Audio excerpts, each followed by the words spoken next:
It's a doubt. See, show that 2 into 7 raised to power n plus 3 into 5 raised to power n minus 5 is congruent to 0 mod 24. You have to show that this term, let f of n is here 2 into 7 raised to power n plus 3 into 5 raised to power n minus 5 is completely divisible by 24, because here remainder is 0. Okay, so I am let here f of n equals to this term.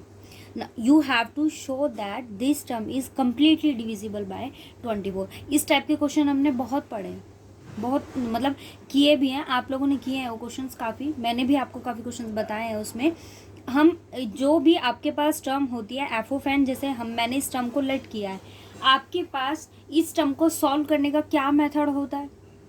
अगर देखा जाए तो principal mathematical induction से आप इसको solve करते हो। Same यही प्रोसेस हम यहाँ अप्लाई करेंगे। ठीक है, देखो ये एफ ऑफ एन है। फर्स्ट आप क्या करते हो, एन को सब्स्टिट्यूट करते हो 1, so f of 1 is equals to 2 into 7 raise to power 1 plus 3 into 5 raise to power 1 minus 5। इसको आप सॉल्व करो, 14 प्लस 15 माइनस 5 इज 24। क्या आया ये 24। इट मीन्स एफ ऑफ 1 आपके पास क्या हो गया, 24 से डिविजिबल हो गया। अब हम क्या करते हैं, एफ ऑफ एन के लिए कंडीशन को लेट करके चलते हैं। हमने लेट किया f of n is divisible by 24, is divisible by 24। अगर ये 24 से डिविजिबल है, it means this term is written as some integer multiple of 24। Okay, so मैंने इस टर्म को किस फॉर्म में लिखा कि ये टर्म अगर आपके पास 24 से डिविजिबल है तो it may be written as some integer multiple of 24।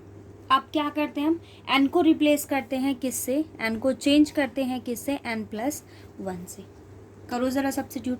F of n plus 1 आपके पास क्या वैल्यू देगा, 2 into 7 raise to power n plus 1 plus 3 into 5 raise to n plus 1 minus 5।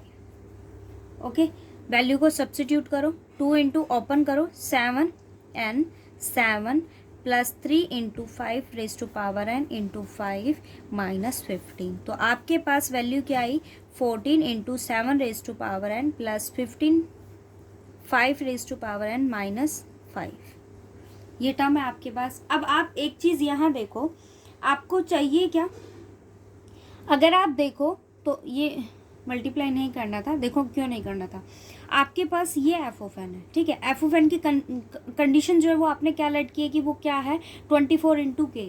It means आपके पास, आप सिर्फ फर्स्ट टर्म को check करोगे, बाकी टर्म्स को आपको नहीं देखना। ठीक है, फर्स्ट ऑफ ऑल आप फर्स्ट टर्म को चेक करो, ये क्या है 7 पावर एन, बट मुझे यहाँ क्या चाहिए 2 into 7 raise to power n. तो मेरे पास जो एक्स्ट्रा है वो कौन है, 7 हुआ ना। इस टर्म की फर्स्ट टर्म को आप देखो तो यहाँ एक्स्ट्रा कौन है, 7 है, बिकॉज ये वैल्यू आपके पास क्या है 14 नहीं। तो आप इसको देखो, ये टर्म तो मेरे पास ये फॉर्म कर दिया, एक्स्ट्रा कौन हुआ 7, उसको मैंने बाहर रखा। अब आप क्या करते हो, इस पूरी टर्म को इस अकॉर्डिंग रिड्यूस करते हो, इस अकॉर्डिंग आप उसको बनाते हो कि वो टर्म किस फॉर्म में रिड्यूस हो जाए, same similar f of n की फॉर्म में रिड्यूस हो जाए। फिर हम इसकी वैल्यू को क्या सब्स्टिट्यूट कर देते हैं 24 इंटू के, और आपके पास 24 को हम कहाँ ले लेते हैं, बाहर कॉमन हम ले लेते हैं उसको।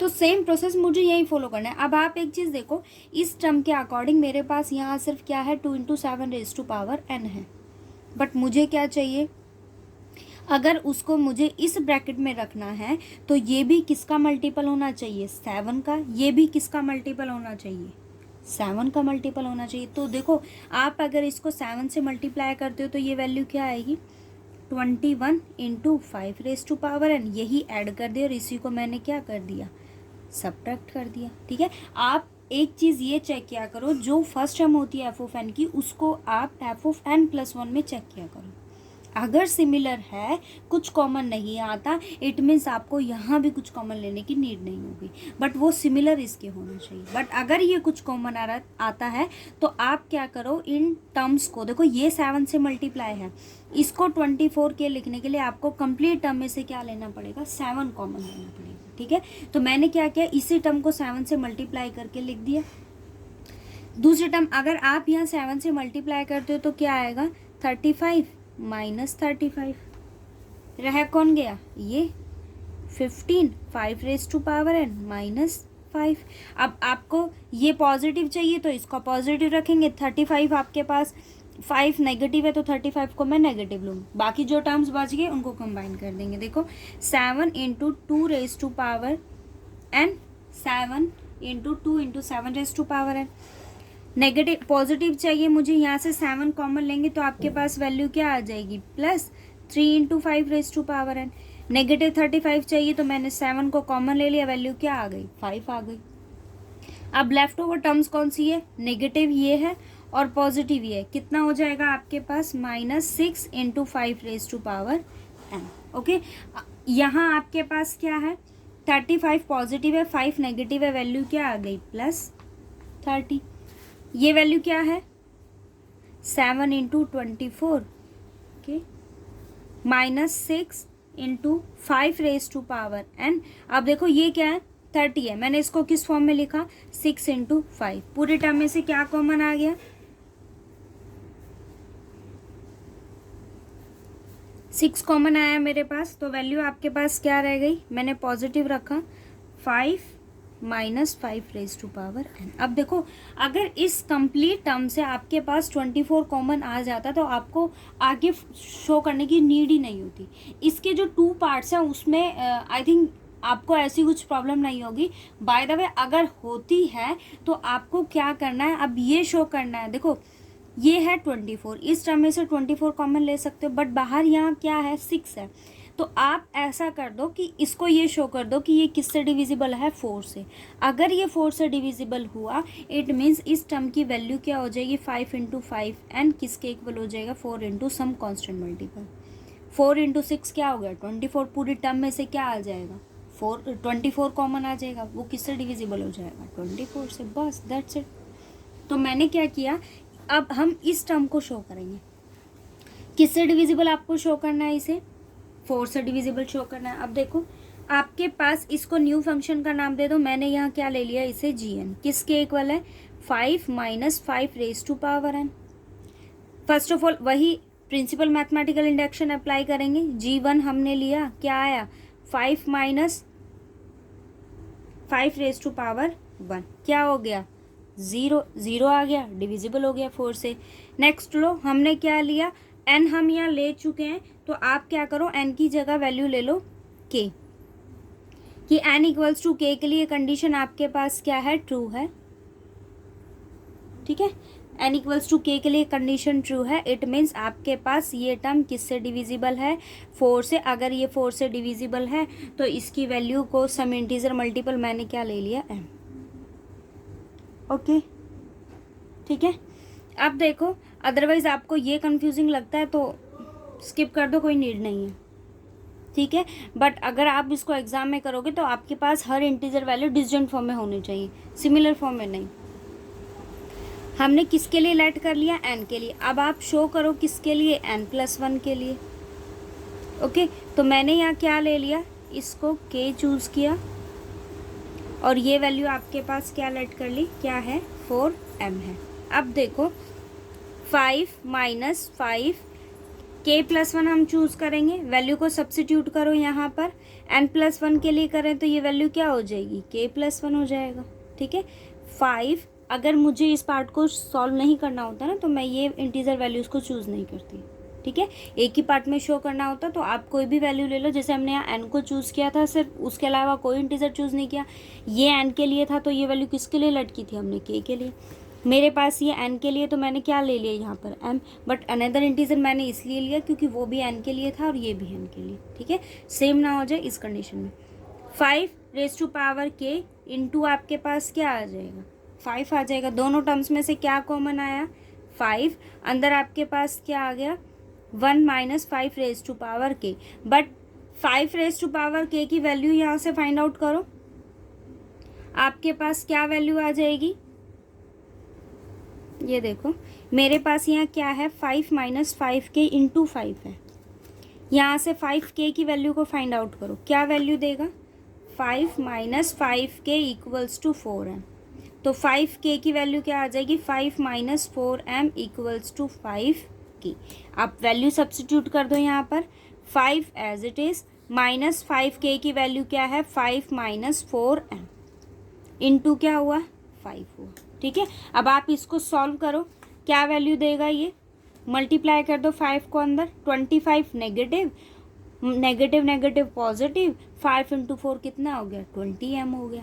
ठीक है, तो आपके पास वैल्यू क्या आई 5 माइनस 25 प्लस 20m। ओके, अब आप इसको सॉल्व करो, क्या वैल्यू आई 20m माइनस 20 डिवाइड कर देंगे तो 20 हो गया। अब देखो, बट आपको शो क्या करना था, ये किससे डिविजिबल होना चाहिए 4 से, आप यहाँ से 20 भी कॉमन ले सकते हो, बट मुझे क्या शो करना है डिविजिबल बाय 4।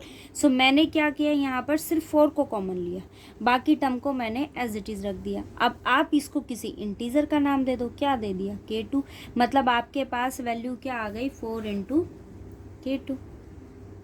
अब ये वैल्यू किससे डिविजिबल हो गया, ये वैल्यू किससे डिविजिबल हो गया 4 से, 4 से डिविजिबल हो गया, इट मीन्स आपके पास वैल्यू क्या आ गई 6 इंटू 24, 6 इंटू 4 k2 क्या वैल्यू हो गई 24, 24 पूरे टर्म में से कॉमन आ गया, मतलब ये टर्म किससे डिविजिबल हो गई 24 से, यही आपको शो करना था।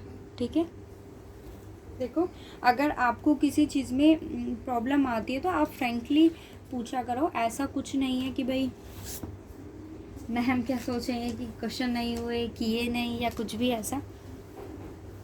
जो भी डाउट हो आप फ्रेंकली पूछा करो कि किस चीज़ में क्या प्रॉब्लम हुई है, क्या नहीं हुई है। ठीक है, और समझ में आता है तो बताया करो भाई कि समझ में आया या नहीं आया। नेक्स्ट एक डाउट और है आपका, देखो ये 6th एग्जाम्पल है आपका, क्या कहता है फाइंड द रिमाइंडर, आपको रिमाइंडर फाइंड आउट करना है व्हेन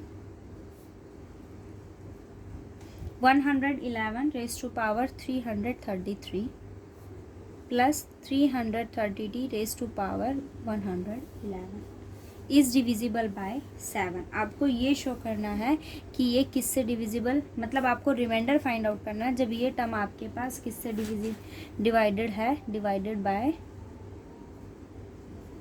7। आप देखो दो टर्म्स एडिशन में है, और हमने रेज टू पावर वाला एक क्वेश्चन किया था जहां आपके पास t की पावर 20 थी।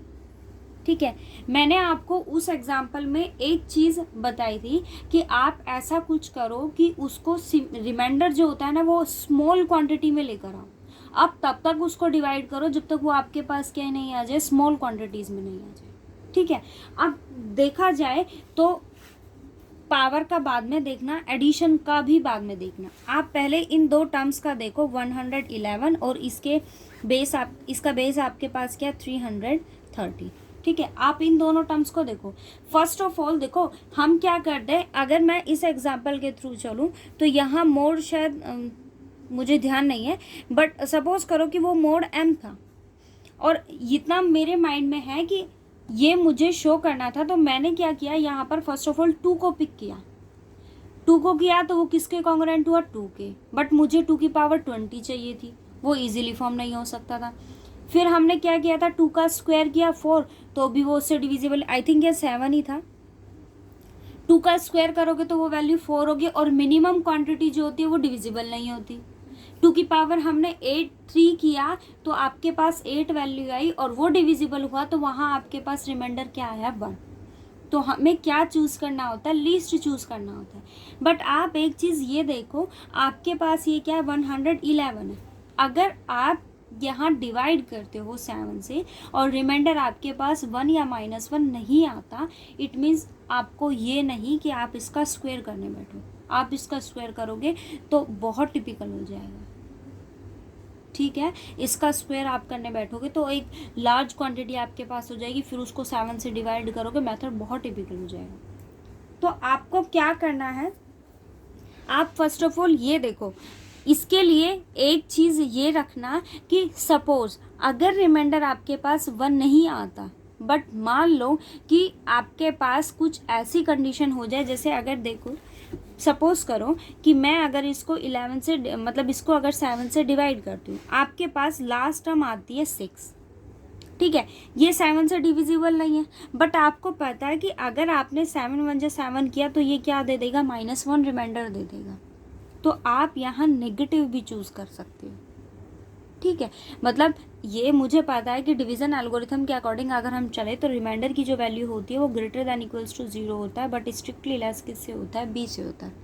बट मुझे ये शो करना है कि इसका कॉन्ग्रुएंस रिलेशन क्या होगा। तो आप इस रिलेशन को शो करने के लिए मुझे उसकी पावर कितनी राइज करनी है, 333। तो मुझे ये देखना है कि आपके पास मिनिमम क्वांटिटी वो कहाँ फॉर्म करता है, मिनिमम क्वांटिटी वो कहाँ फॉर्म करेगा। सो आप इतना ही उसको माइंड में रखो कि अगर वो आपके पास 1 देता है तो ठीक है, और 0 देगा तो कोई नीड ही नहीं हुई फिर तो, और -1 अगर आपके पास पॉसिबल हो सकता है तो आप वो भी कीजिए, ठीक है। अब आप इसको 7 से अगर डिवाइड करते हो, 1 minute,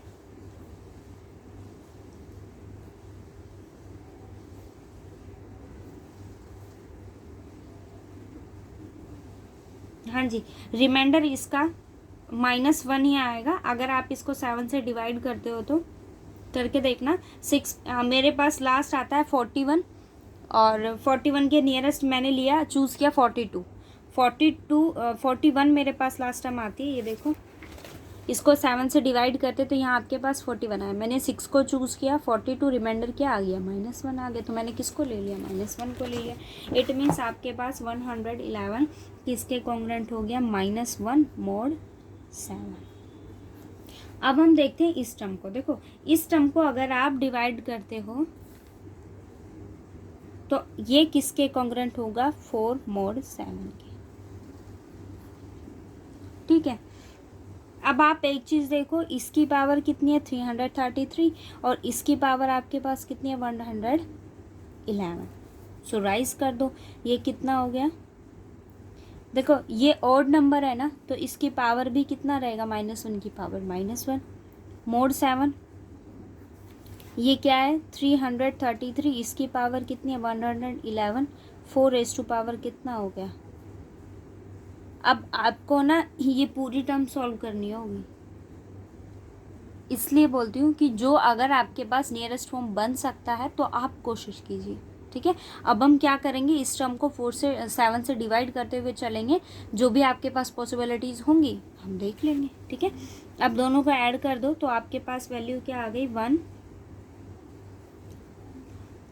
3 + 3 3 3 1 1 1, okay, is congruent to -1 + 4 power. First of all आप इसको क्या करो, फैक्टराइज करो।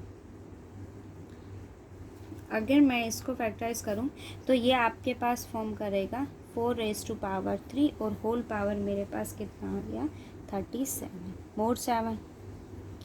4 पावर 3 कितना होता है, 64, इसकी पावर 37 mod 7।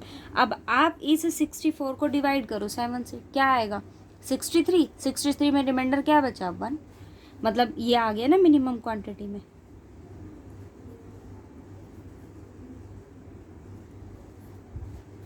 वन की पावर कुछ भी आपके पास क्या वैल्यू देगा, +1 mod 7, किसके कॉन्ग्रुएंट हो गया, 0 mod 7 की।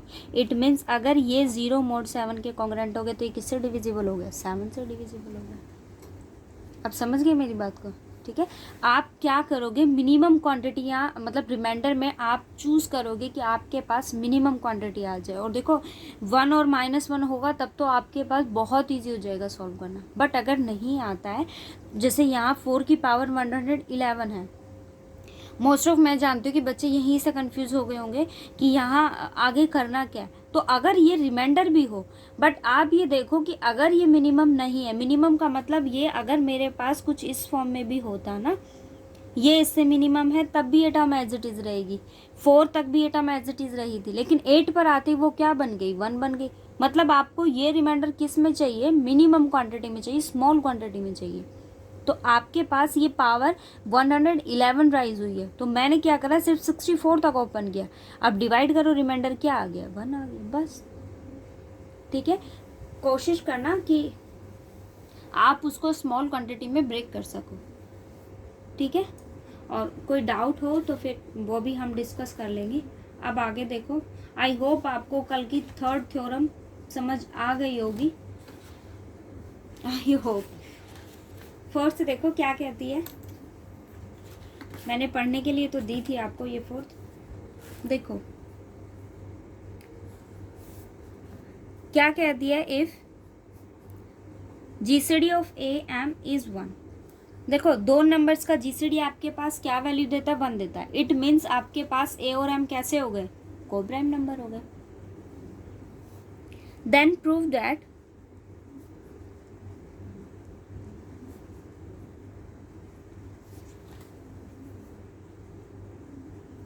the linear congruence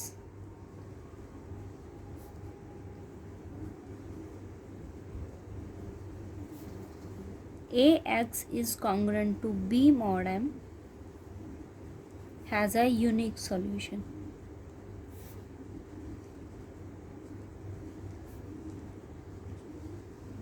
ये आपको ये कहता है कि आपको अगर कोई लीनियर कॉन्ग्रुएंस रिलेशन गिवन हो ना, आप क्या करो, फर्स्ट ऑफ ऑल ये चेक कर लो कि जो एक्स का कोफिशिएंट है और जो आपके पास मोड में टर्म है, इन दोनों का जीसीडी अगर आपके पास क्या आ जाता है, 1।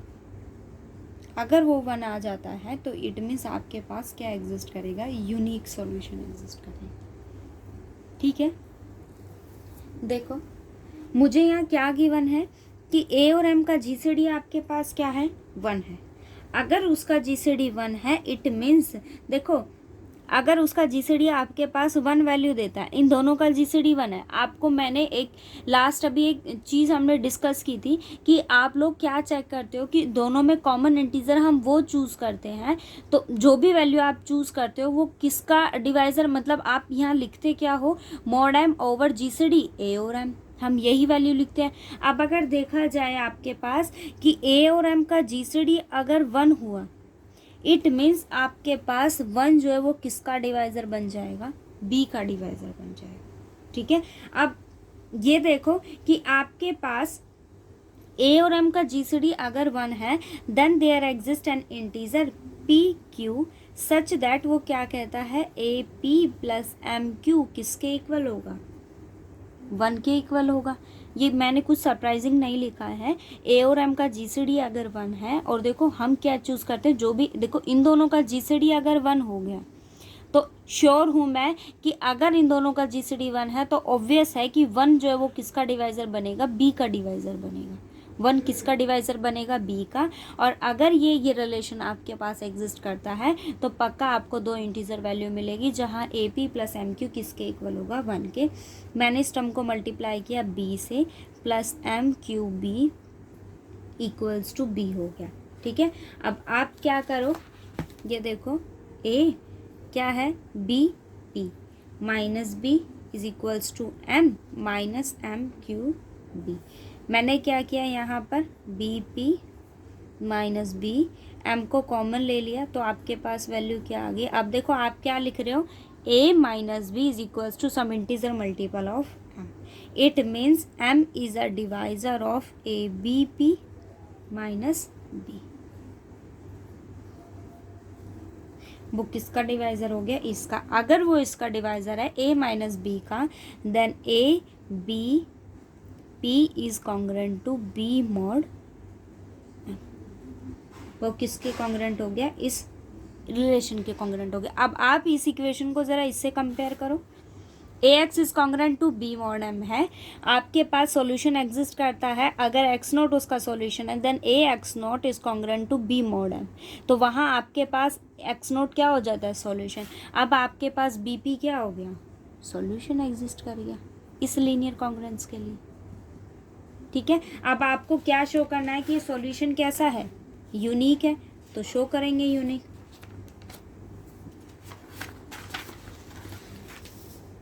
यूनिक शो करना है तो आप क्या करोगे, दो डिसजॉइंट सॉल्यूशन सेलेक्ट कर लोगे। मैंने क्या ले लिया, a x one is congruent to b mod m and a x two is congruent to b mod m. ठीक है, ये भी इसके कॉन्ग्रेंट है और ये भी इसके कॉन्ग्रेंट है। मैंने क्या किया, दोनों को सब्ट्रैक्ट किया, then you have a into x one minus x two, किसके कॉन्ग्रेंट हो जाएगा, b minus b is zero mod m. It means आपके पास ये टर्म कंप्लीटली डिविजिबल हो गई, so m is a divisor of a into x one minus x two. Okay, अब आप ये देखो कि ए और एम का जीसीडी मुझे क्या गिवन है, 1 है। इट मीन्स आपके पास क्या वैल्यू आ गई,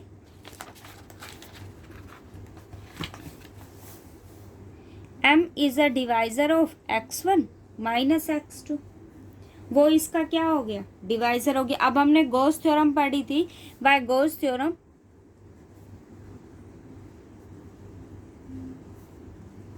वो आपको क्या कहती है कि अगर आपके पास m किसका डिवाइजर है, a का, यहाँ आपके पास क्या कंडीशन एप्लीकेबल होती है, a is less than m।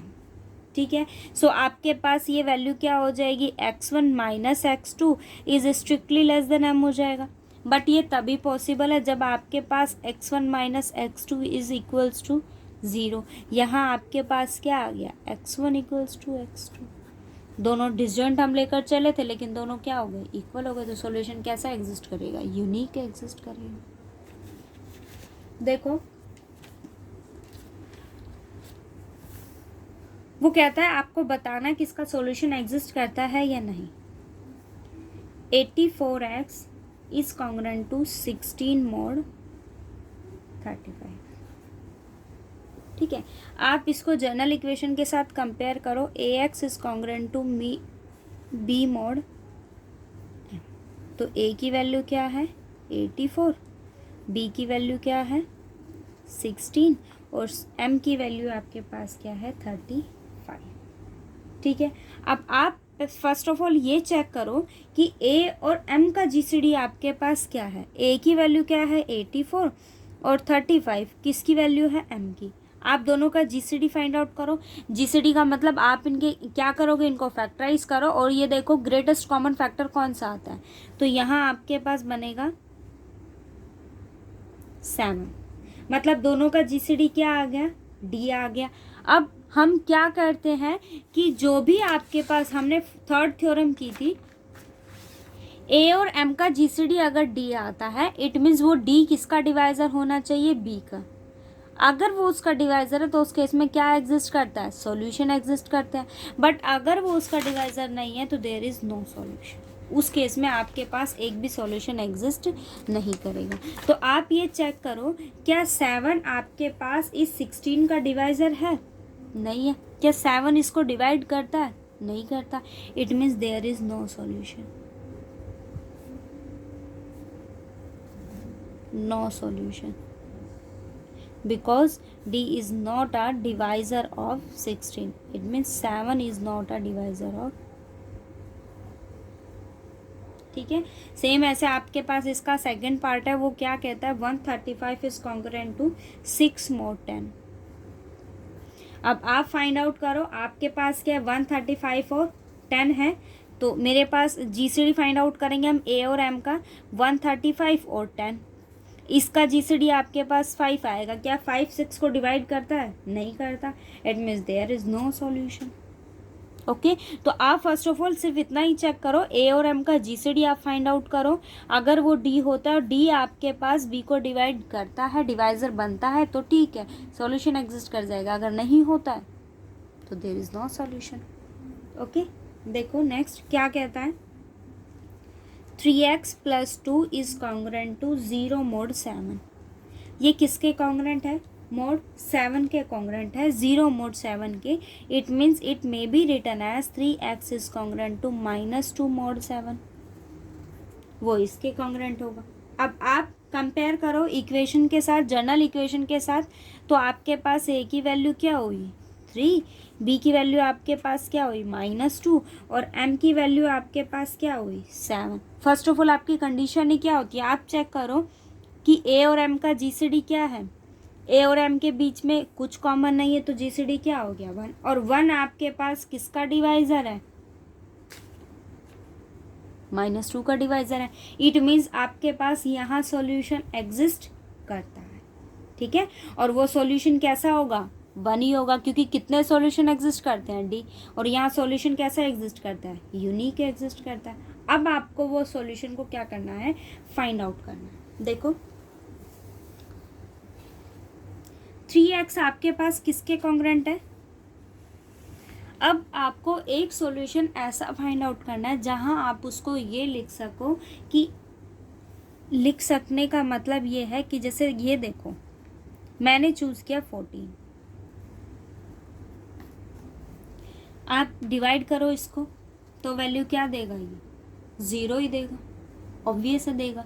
दोनों को ऐड करो तो आपके पास वैल्यू क्या आ गई, 3x is congruent to 12 mod 7। 3 और 7 का GCD क्या है 1, यहाँ से 3 कॉमन आ रहा है, मैं कॉमन ले सकती हूँ। It means x is congruent to 4 mod 7।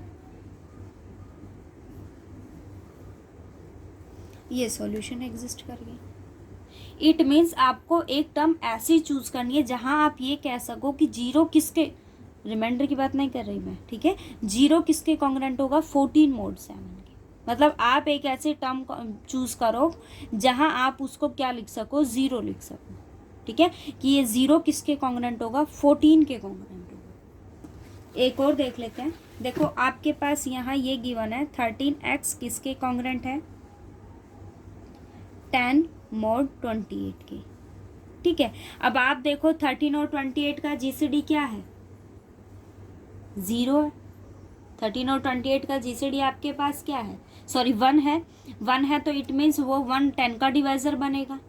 अब आप क्या करो, देखो अगर मेरे अकॉर्डिंग चलो तो आप क्या करो कि ये 7 जो होता है ना, इसके फैक्टराइजेशन आप चूज कर लो, इसके मल्टीपल आप चूज कर लो। और पॉसिबल कई बार कंडीशन ये हो जाती है कि मल्टीपल टिपिकल हो जाता है चूज़ करना, तो आप ऐसा कुछ चूज़ करो, जैसे हमने यहाँ 14 चूज़ किया, तो आप कुछ ऐसा चूज़ करो जो वैल्यू आप यहाँ लेट करो ना, वो इससे डिविजिबल होनी चाहिए। इसका मल्टीपल चाहे चूज़ नहीं करो, लेकिन कुछ ऐसे टर्म चूज़ करो जो इससे डिविजिबल हो जाए। मैंने यहाँ चूज़ किया आपके पास, अब 28 का मल्टीपल आप यहाँ देखो, अगर मैं लूँ वैल्यू 28, अब आप चूज़ करो यहाँ m के मल्टीपल। देखो एक चीज़ और मैं आपको बताना चाहूँगी, आप जो ये रिलेशन चूज़ करते हो ना, इन दोनों टर्म्स को ऐड करते हो, और मैंने इजीली इन दोनों टर्म्स में से ऐड करने के बाद किसको कॉमन ले लिया, 3। मतलब आप ऐसा कॉन्ग्रुएंसी रिलेशन चूज़ करो जहां आप दोनों टर्म्स को ऐड करने के बाद जो ये a है ना, उसको कॉमन आउट ले सको, और वो रिलेशन आपके पास इस m का भी मल्टीपल हो सकता है, या फिर वो आपके पास कुछ भी वैल्यू दे सकता है। बट आप क्या करोगे, यहाँ से जो a होता है ना, वो इस टर्म के साथ कॉमन ले सको, आपको ऐसा ही रिलेशन यूज करना होगा, ठीक है। अब ये देखो आपके पास ये टर्म है, जैसे फर्स्ट ऑफ ऑल मैंने क्या किया यहाँ पर, सपोज करो कि मैंने इस वैल्यू को 28 2 आपके पास 56 फॉर्म करता है। सपोज मैंने यहाँ क्या ले लिया कि ये आपके पास क्या है 56 है, और वो 0 के कॉन्ग्रुएंट होगा, 56 होगा ना। फिर हम क्या करते हैं, दोनों रिलेशन को ऐड करते हैं। आप दोनों को ऐड करो, किसके कॉन्ग्रुएंट हो जाएगा, 66 mod 28 होगा ना। क्या आप इसमें से 13 कॉमन ले सकते हो, नहीं ले सकते, ठीक है। आप ये माइंड में रखा करो कि आपके पास जो x का कोफिशिएंट है ना, वो लीस्ट होना चाहिए, ठीक है। तो मैं आप ऐसा कुछ मल्टीपल 28 का चूज़ करो जहां आप क्या कर सको कि दोनों को ऐड करने के बाद आप उसमें से 13 को कॉमन ले सको। ठीक है, अब हम चूज करते हैं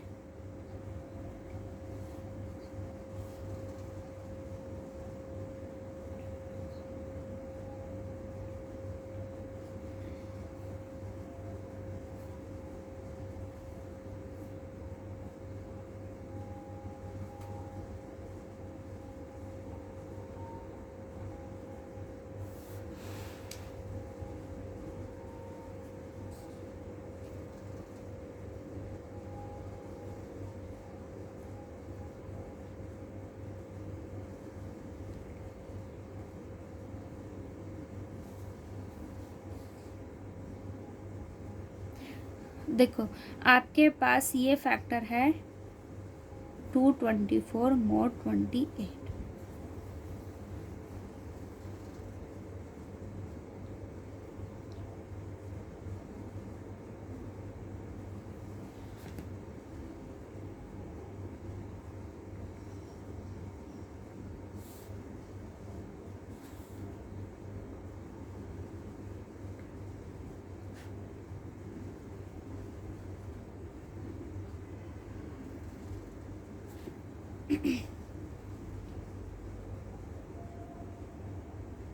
ठीक है, मैंने क्या फैक्टर चूज किया 224, किसके कॉन्ग्रेंट है मोड 28 के। दोनों को ऐड करो 13x इज कॉन्ग्रेंट टू 13, दोनों को ऐड करो क्या है 10, तो आपके पास वैल्यू क्या आ गई 234 मोड 28, 234 मोड 28।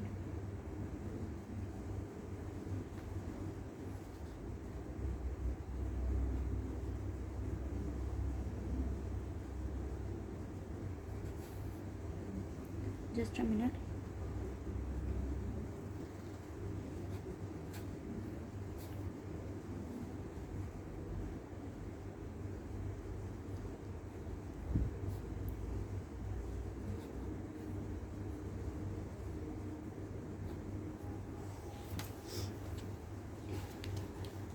ठीक है, अब आप दोनों को ऐड करोगे तो आपके पास वैल्यू क्या आ गई 234। मैंने क्या किया यहाँ से 13 को कॉमन लिया तो आपके पास वैल्यू आएगी x is congruent to 18 mod 28।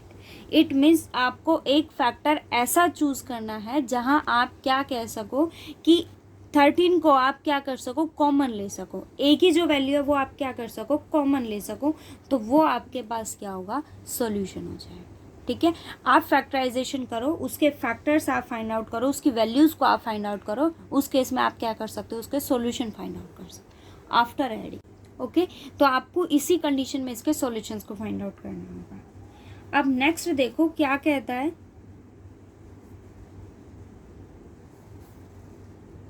ये मेरा 8th पे था। ठीक है, नेक्स्ट देखो क्या कहता है 15x is congruent to 12 mode 21। थोड़ा नंबर यहाँ चूज करना आपको हो सकता है प्रॉब्लम क्रिएट करेगा, बट आप ट्राई करना और जहाँ आपको प्रॉब्लम लगे वहाँ पूछ लेना। ठीक है, अब देखो मेरे पास यहाँ क्या है 15x is congruent to 12 mode 21 है। आप क्या करते हो फर्स्ट ऑफ ऑल दोनों के बीच का a और m का GCD फाइंड आउट करोगे। आपके पास a और m का GCD क्या आएगा 15 और 21 के बीच में आपके पास GCD क्या है 3 है, और 3 आपके पास 12 का डिवाइज़र है।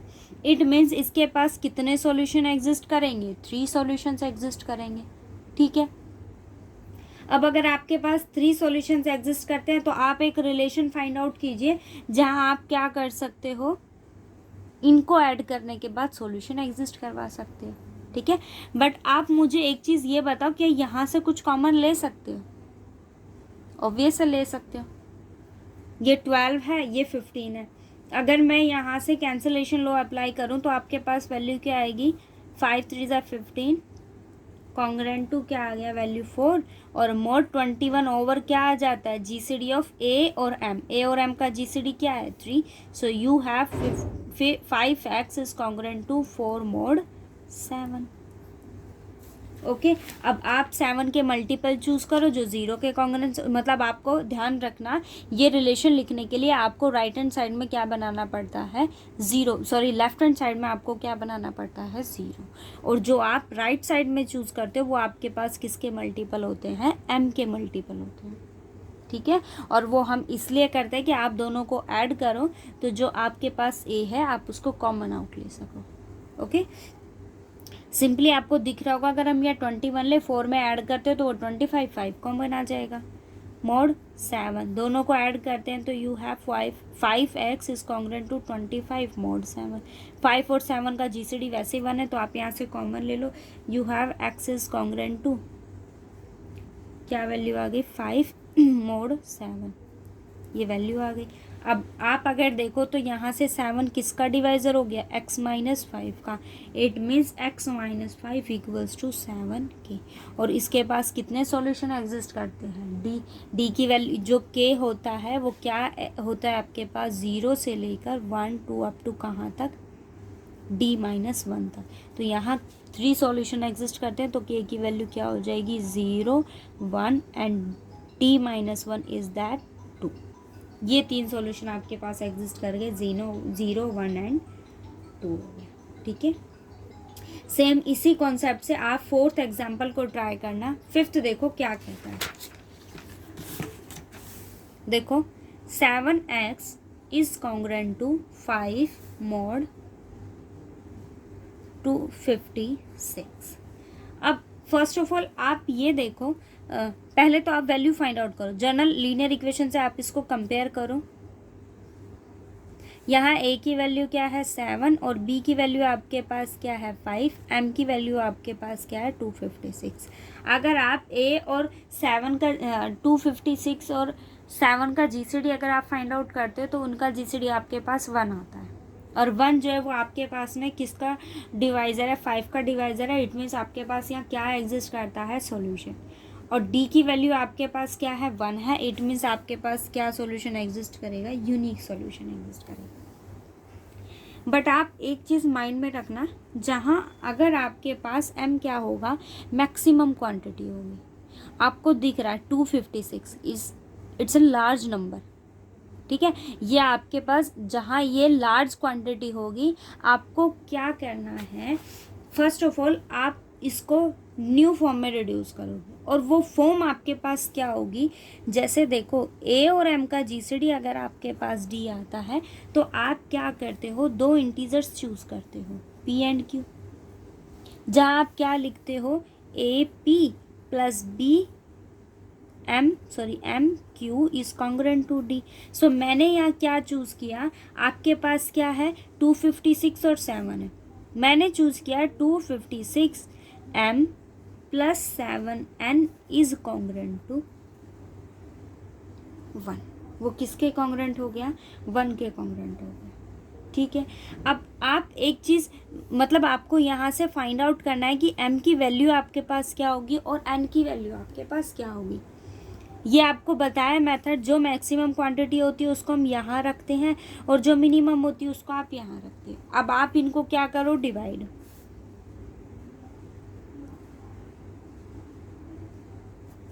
ये आया 36, अगर आप इसको डिवाइड करते हो तो आपके पास रिमाइंडर क्या आ गया 4। फिर आप किसको पिक करते हो, b को 7, यहाँ से क्या लोगे reminder 1 plus 3।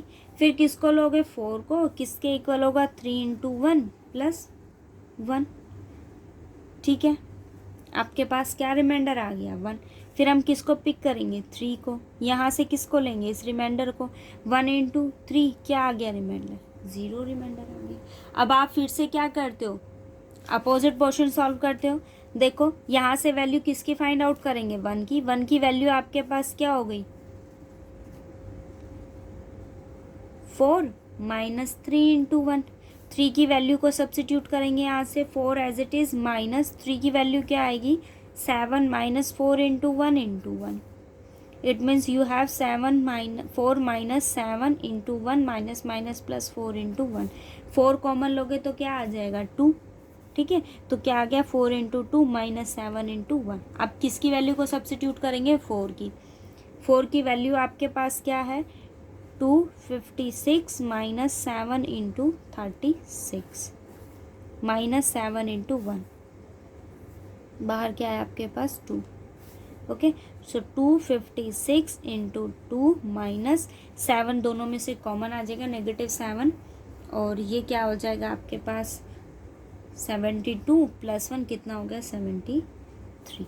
It means you have 256 into 2 minus plus 7 into minus 73। It means आप ये वैल्यू किसकी आई है, मेरे पास 1 की आई है। आपके पास अब यहाँ m की वैल्यू क्या है 2 और n की वैल्यू आपके पास क्या है -73। बट आप यहाँ देखो कि आपके पास ये वैल्यू किसके कॉन्ग्रुएंट है,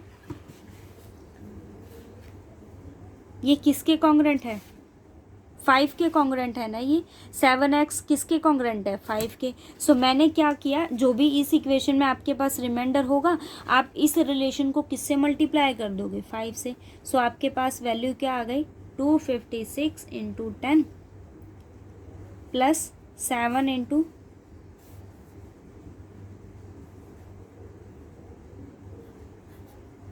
ओके। अब आपके पास गिवन क्या है वैल्यू, 7x किसके कॉन्ग्रुएंट है, 5 मोड 256।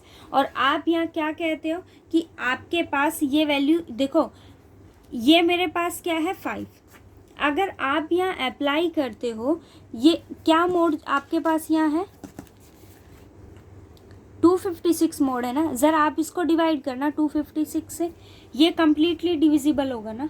इस केस में रिमाइंडर क्या आएगा 0, बट ये टर्म तो आपके पास एज इट इज़ रहेगी ना। इट मीन्स देखो मेरे पास जो वैल्यू है, आपने यहाँ किसकी वैल्यू को फाइंड आउट किया है, 5 की वैल्यू को फाइंड आउट किया है। ये मेरे पास 5 की वैल्यू है, बट आपके पास यहाँ मोड क्या है 256 है। ज़रा आप यहाँ अप्लाई करो, अगर आप यहाँ अप्लाई करते हो तो ये टर्म कम्प्लीटली डिविजिबल है। इस केस में रिमाइंडर आपके पास क्या आ गया 0, बट ये टर्म आपके पास क्या रह गई एज इट इज़। और ये किसका मल्टीपल है 7 का। It means you have 7 into minus 365 is congruent to 5 mod m, और मोड की वैल्यू आपके पास क्या है 256। ठीक है, ये किसके इक्वल है 256 के। बट आपके पास वैल्यू क्या है 7x किसके कॉन्ग्रुएंट है 5 मोड 7, सॉरी 256। अब आप ज़रा दोनों इक्वेशन को देखो, इससे सॉल्यूशन क्या फाइंड आउट होता है कि x जो है वो किसके कॉन्ग्रुएंट हो गया। देखो 7x किसके कॉन्ग्रुएंट है 5 के।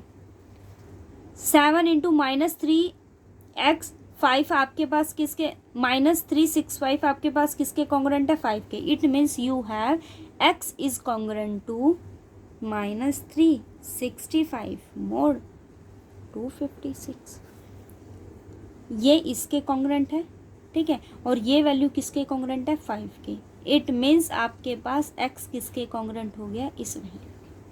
अब आप एक रिलेशन चूज करो, और उसके लिए मेरे पास क्या वैल्यू आई, अगर मैं यहाँ 2 चूज़ करती हूँ, 2 के लिए क्या वैल्यू आएगा 512 मोड 256। ठीक है, तो दोनों को अगर हम ऐड करते हैं तो x किसके कॉन्ग्रुएंट हो गया